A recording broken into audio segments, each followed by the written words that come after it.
بسم اللہ والسلام علی رسول اللہ وصلی اللہ نبی الامی۔ دوستو، آن ایئر ہومیوپیتھک مٹیریا میڈیکا کے سلسلہ کی اگلی دوائی ہے کیڈیم سلف۔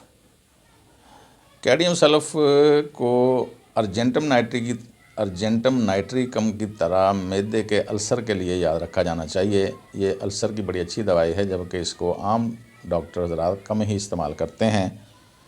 اس کا بڑا ایک اسپیسیفک سمٹم ہے کہ اگر ہونٹوں کو ہاتھ لگایا جائے یا چھوا جائے تو بچے کو یا بڑے کو الٹی آ جاتی ہے، یعنی ایسا کہہ لیں کہ فوڈ پوائزنگ میں کہہ لیں ہو سکتا ہے، ہیضے میں ہو سکتا ہے، ایسا فوڈ پوائزنگ میں، ہیضے میں یا الٹیوں میں ہو سکتا ہے کہ وہ جیسے ہی اپنا یعنی صاف کرتا ہے ہونٹوں کو تو پھر الٹی آ جاتی ہے۔ یہ اس کا خاص سمٹم ہے۔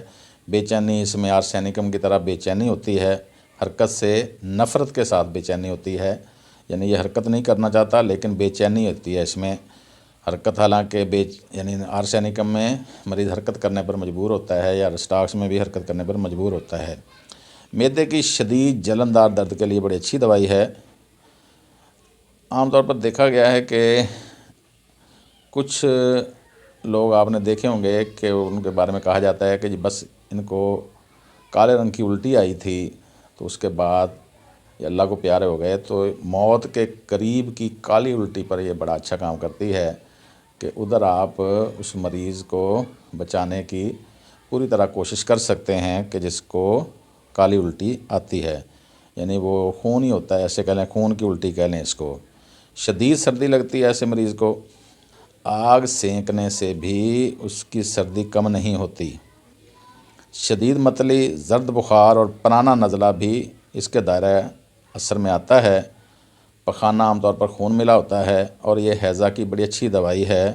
کاربوویج، آرسینکم، وریٹرم البم، یعنی یہ ہیضہ کے حوالے سے جو باقی ہومیوپیتھک کی دوائیاں ہیں ان سے ملتی جلتی دوائی ہے۔ تو ہم بات کر رہے تھے کیڈیم سلف کی۔ والسلام۔